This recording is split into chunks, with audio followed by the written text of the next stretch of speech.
Hello, welcome to this week's edition of Washington Talk. I'm Connie Kim. President Trump had nominated Alex Wong, the State Department's Deputy Special Representative for North Korea, to a post at the United Nations. This comes as a number of U.S. officials dealing with North Korea, including Representative Stephen Biegun, had been promoted or moved to different posts. The White House says another U.S.-North Korea summit is possible, but only on conditions of a good deal. Is the U.S. showing flexibility on North Korea, or is it putting it on a back burner?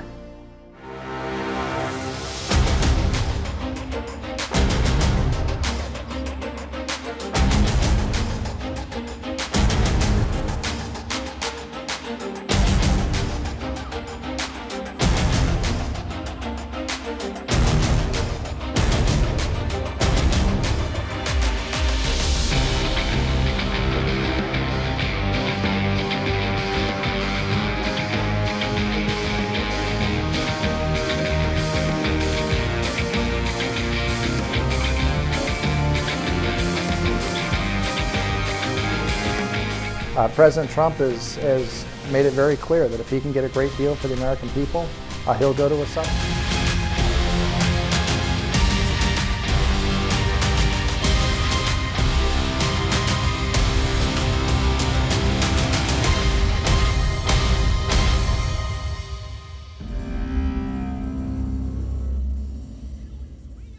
In the studio with me is Mr. Abraham Denmark, Director of the Asia Program at the 윌슨센터. Mr. Denmark previously served as Deputy Assistant Secretary of Defense for East Asia in the Obama administration. Also joining me is Scott Snyder, Senior Fellow for Korea Studies and Director of the Program on U.S.-Korea Policy at the Council on Foreign Relations. His book, South Korea at the Crossroads, charts the evolution of Seoul's foreign policy and strategic choices. Welcome to the program. Thank you. Welcome. Thank you. Now, Mr. Denmark, I want to start off with you. So we've seen a series of personnel changes within the State Department. So what does this indicate on the U.S.-North Korea talks? I think there's two things going on. One is there's a natural and very common evolution of who has what job within the U.S. government. People change jobs every few years in the U.S. government, and so there's a very natural change every once in a while. But we have seen people who work on North Korea issues change out fairly rapidly across several different people that were mentioned before. And I think it shows to me that there's a reduced expectation for diplomatic progress with North Korea. So they're taking very talented, very good diplomats and moving where they be more effective. Yeah, that's right. On the North Korean side, there's not a demand signal for negotiations. And it actually reminds me of the time period in 2008-2009 at the beginning of the Obama administration, when the North Koreans made it clear that they were not coming to negotiations. They were pursuing a route that included nuclear and missile testing. And as a result, at the beginning of the Obama administration, Stephen Bosworth was appointed as a special representative, but only in a part-time capacity. And in some respects, I think that is very similar to the situation right now. No demand. Steve Biegun remains in charge, but he has a lot of other responsibilities. The difference is that he is within the State Department. And if necessary, I think that he could rapidly call on resources to reconstitute a team that would enable the U.S. to engage with North Korea, but only in the event that they have something to do. Mm-hmm. So the U.S. clearly says that they're ready to have another summit with Chairman Kim, but they would have to make sure that there is a good deal. So on the surface, while there are some personnel changes, is the U.S. administration trying to monitor and maintain the status quo in North Korea? Well, it strikes me that the administration is still keeping an eye on North Korea. We still have USFK, we still have diplomats engaging on these issues. But it does strike me that President Trump seems to want this issue to be fairly quiet and calm over the next several months. I expect primarily because of his domestic political needs. But just because the president would rather see things calm, I think we shouldn't confuse that for nothing changing.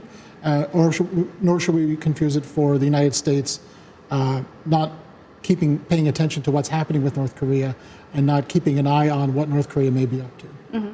But with this kind of an approach that we see on the surface, wouldn't it be hard to keep North Korea's nuclear weapons development in check? Well, I don't really see North Korea's weapons program as in check.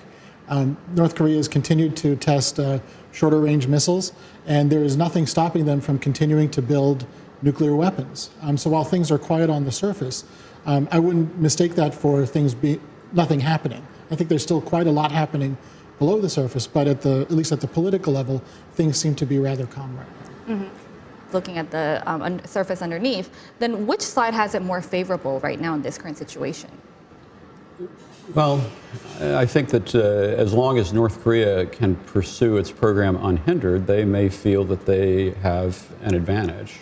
And in fact, with nothing going on, over time, the U.S. is going to find itself in a more difficult position, as we have seen with North Korea's nuclear development now over decades. But the real question, I think, is related to whether or not the U.S. can continue to put pressure on North Korea in the form of sanctions. Mm-hmm. There's one other factor that we don't know a lot about that could be pushing things in a direction that we may not expect, which is domestic politics inside North Korea. We don't know how much pressure Kim Jong-un may be under in terms of pressure to do something against the Americans, to do something against South Korea. We don't know what his domestic political calculations are. It does seem that if President Trump wants things to be quiet, that could represent an area of leverage for Kim Jong-un to make things loud, to make things turbulent, and use that to try to get something out of the United States. But it's very unclear what Kim Jong-un's political calculations may be, and that may affect how things proceed for the next few months. Mm-hmm. And if North Korea gets desperate, I think Kim Jong-un has two choices. One is to provoke, but the other might be to grab onto something as a moment of opportunity to change direction. And actually, the coronavirus right now does provide this kind of moment of opportunity. The U.S. government has remained in an engaged mode, including on that issue. And it actually provides Kim Jong-un with a pretext for changing direction without giving the impression that he is doing it out of a sense of vulnerability. Right. So we haven't seen Kim Jong-un in the public eye for about a month now. And right now, as Scott mentioned, the State Department has offered that they're going to approve humanitarian aid to North Korea in terms of supporting fighting the coronavirus. So do you think this State Department's decision will kind of play into a pretext of North Korea changing its decision? I think it may provoke a bit of a tactical shift in how North Korea is behaving. If it's desperate for international aid, it may encourage Kim to be rather quiet for a little while. But in terms of changing the broader swath of North Korean strategic direction, in terms of its embrace of nuclear weapons, in terms of its embrace of its current political system, I don't really see a change in U.S. aid policy having much of an effect on that. Mm-hmm. Scott, you also mentioned the sanctions front earlier, and the State Department says it's going to maintain sanctions on North Korea. And the Trump administration has been putting a lot of emphasis on halting illicit ship-to-ship transfers. So what do you think the U.S. can do more here? Is there room to do more here? Well, first of all, I think that what the U.S. is doing has been shown to be inadequate. If we look at the panel of experts reporting, we know that the ship-to-ship transfers has gone on. Now we realize that actually the ban on coal exports is being made meaningless as a result of activity between North Korea and China. And so we have to recognize that there are ways that the sanctions regime could be ramped up. And the main area that I think that has gotten a lot of attention on Capitol Hill is related to secondary sanctions, the issue of basically punishing customers of North Korea or partners of North Korea. And in an election year, I think that it's actually harder to imagine that the U.S. is going to pursue that. I'm sure the U.S. Treasury is ready to some degree, but it requires a lot of effort and a lot of momentum from a team within Treasury to be able to do that effectively. Mm-hmm. Mr. Denmark, if you have anything more to add on whether the U.S. has more room for maritime sanctions enforcement? There's certainly more that the U.S. could be doing. To me, that it's less a question of what the United States could be doing and more a question of the political question of what does the United States believe that's in its interest. And if President Trump's primary objective is to keep things calm and quiet, then not escalating, not intensifying any sort of maritime interdiction is in line with that policy. So you just mentioned maritime interdiction. So is this possible in this current sanctions regime? Wouldn't it have any concerns going against international law? I think I'm not an international lawyer, but my concerns would be less legal and more political and strategic. That if the United States were to start doing that sort of thing, I would expect a North Korean reaction and another round of intensifying tensions. So the legal question aside, I think there's very important strategic questions that would need to be addressed as well. Mm-hmm. And I also want to take a look at the U.S.-led coalition that was formed to halt illicit ship-to-ship transfers. So that coalition mainly focused on detection and surveillance. Then in the international community, do you think that the countries can do more? And do you think, will they do more? I think they could do more. In terms of would they do more, I think it would depend on their decision about what would be in their interest to do more. The reporting that's been coming out about concerns about North Korean illicit trade practices certainly is concerning.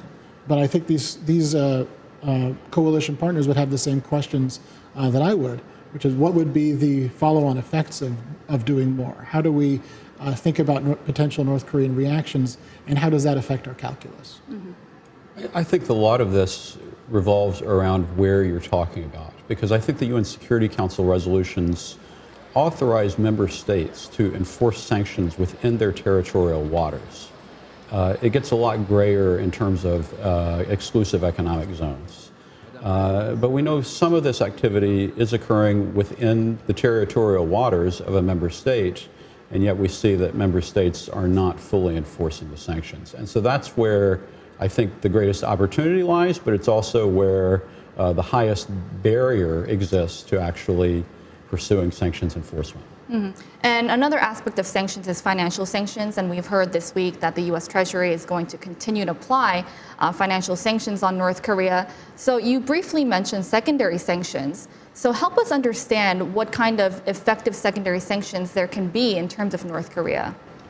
It does require a lot of intelligence gathering and putting together pieces of the puzzle in order to properly identify and make a case for applying sanctions designations to certain North Korean partners.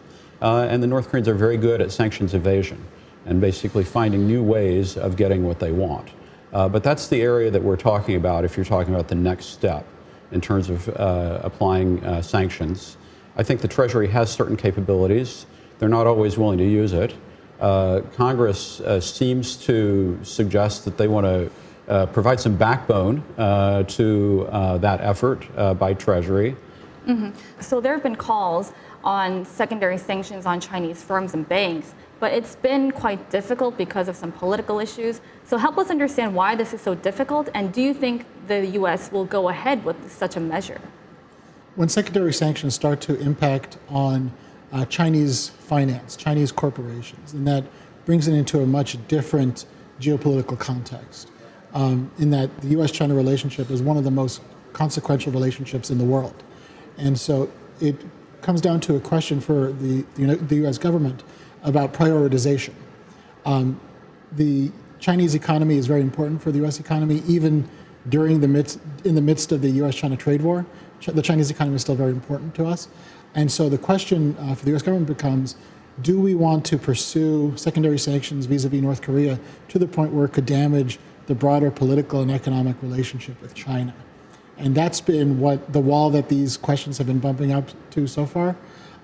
Certainly it's possible that the United States could decide that it's high enough a priority to do that, especially within the midst of a broader competitive dynamic between Washington and Beijing. But so far it seems that that's been a line that, for the most part, folks haven't been willing to cross. Then how effective do you think the sanctions regime on North Korea will be this year at a time of deadlock? Well, I think it's effective in that it's keeping the North Korean economy largely divorced from the rest of the international economy, and that in the ways that it does engage with outside economic actors, especially China, it has to do so mostly covertly.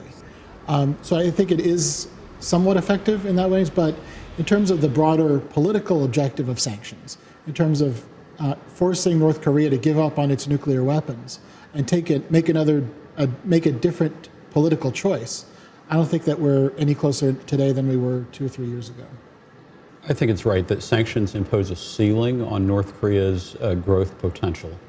And it makes it more difficult for North Korea to get some of the things they want in order to pursue some of the things that they shouldn't be doing. But sanctions clearly haven't forced the existential choice that we have wanted Kim Jong-un to make between economic growth and holding on to a nuclear capability. All right, we'll leave it here for now and move on to our next segment. Let's now watch the video for our next topic.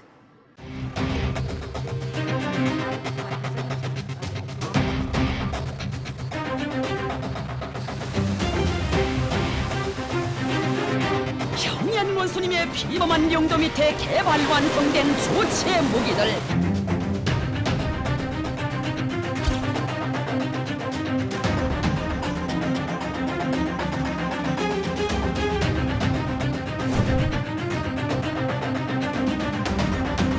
China, Russia, North Korea, Iran have or are pursuing WMD capabilities that could threaten the United States.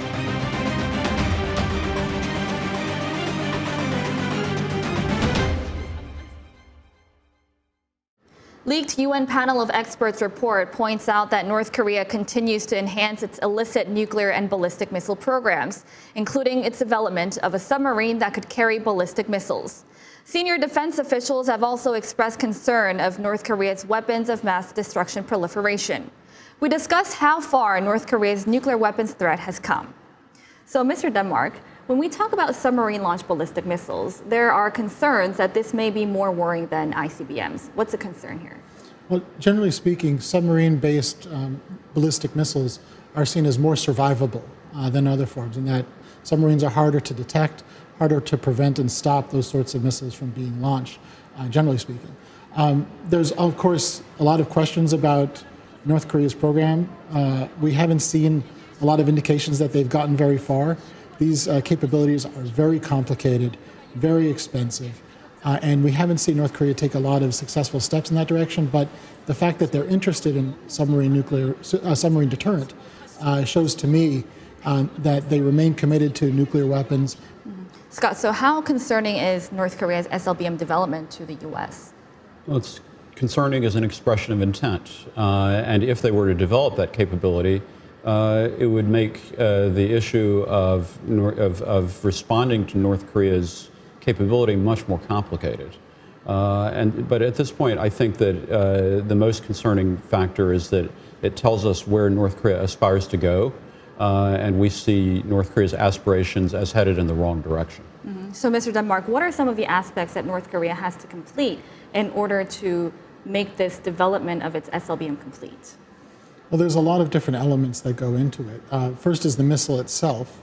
We've seen North Korea make significant strides in developing an ICBM, but a missile that's launched from a submarine is exponentially more complicated and difficult to accomplish.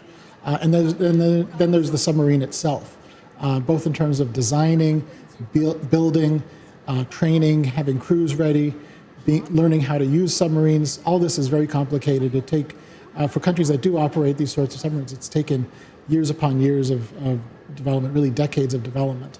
And so I don't think that it's going to happen anytime soon, but as Scott said, it's a very concerning development in terms of what it signals about North Korea's intent. Mm-hmm. So they would definitely have to have a submarine large enough to travel longer ranges. So how far have they come in terms of that development? I haven't seen any reports about any progress in terms of developing an actual submarine. As Scott was saying, it looks like when they do test these missiles, it's from some sort of underwater platform and not actually a submarine. So it seems to me that they still have quite a long ways to go. So Scott, we've seen a lot of senior defense officials raising concerns of WMD proliferation from North Korea. So why is this proliferation factor such a concern to the U.S.? We know that North Korea is a country that has historically seemed to have the motto of being willing to sell whatever to the highest bidder. So it's natural that there would be a concern. We haven't seen this realized yet, but there's natural there would be a concern, especially that a North Korea under sanctions pressure and possibly in need of cash would be willing to sell off parts of their program to willing buyers. Mm-hmm. Then, Mr. Denmark, how important is it that we need information to these WMD sites? Well, it's important to understand the breadth of North Korea's WMD program. If we're going to have a successful process towards denuclearization, it requires an understanding of what North Korea's capabilities are, what its infrastructure is, what its weapon systems look like, so that we know what we're getting rid of. So it's an important step in a denuclearization process, as well as to understand what we need to do in order to defend ourselves and defend our allies. Mm-hmm. And we've recently seen released pictures where U.S. and South Korean military have been holding drills to counter North Korea's WMD threats. So what is the intent behind this, of releasing such photos? Well, countries pursue WMD capabilities in order to overcome more symmetric challenges. And that if they don't believe that they can fight and win in a conflict soldier on soldier, then they pursue capabilities that give them some sort of an advantage, like WMDs. So it makes perfect sense to me that the United States and our ROK allies would want to make sure that we're able to respond to and operate in an environment in which the North Koreans could use those sorts of capabilities. And in terms of why they would make such an exercise public, again, I think it's in order to, the reason I would do something like that would be to reassure primarily the ROK people that we understand that this is a challenge, and we're making sure that we can deal with that as well as the other challenges that come up. Mm-hmm. What kind of a message do you think this will be sending to North Korea at this time? Well, I think the intended message to North Korea is to send the message that it raises the costs in terms of what North Korea would have to achieve in order to be able to attain a victory on the battlefield. And essentially to try to remove from North Korea's realm of thinking the idea that an asymmetric approach could be successful against an adversary like the U.S. and ROK together. So do these drills actually include eliminating key North Korean personnel? Well, you know, there have been reports about some past U.S. ROK exercises related to that. But when we're talking about WMD as a focus of exercises, I would think that it's really a matter of defense, not a matter of offense, because you're talking about dealing with an environment in which WMD have been used and figuring out how to be able to continue a fight, in an environment of contamination. And so I think that has really been, the main challenge that is introduced from a warfighting perspective by North Korea's WMD capability. I would say that exercises between the U.S. and the ROK are stabilizing. They're not made to threaten the North Koreans. They're rather intended to make sure that we're able to sustain stability on the Korean Peninsula, both in terms of reassuring our allies about our capability, but also in terms of telling the North Koreans that any sort of military adventurism that they may consider will fail. All right, we'll leave it here for now and move on to our next section. Now, time for the photo moment. Time to look at an interesting North Korea photo of the week. This week, we have a photo of Tae Young-ho, a former North Korean diplomat, announcing he will join South Korea's main opposition party and run in April parliamentary elections. He vowed to work on making plans toward implementing a realistic unification policy that Koreans can agree on. If he is elected, it will make him the second North Korean defector to win a seat in South Korea's National Assembly. Scott, what do you make of this? Well, it's very interesting to think that Tae Young-ho's pathway as a South Korean citizen runs through the National Assembly. And it actually generates it puts the discussion of potential future unification in a different light, I think. In a way, it's an experiment with that. But it's also obviously a development that is very distasteful from a North Korean perspective. Yeah, I think it says a very strong message about the strength of the ROK's democracy, and that North Korean defectors, people from North Korea, are able to succeed and thrive in the South Korean society. So I think, politics aside, it's a very positive message. All right, well, thank you. Thank you for coming in. Thank you. Thanks. Thank you. That does it for today's Washington Talk, and from all of us here at Voice of America, thank you for watching. This has been Connie Kim.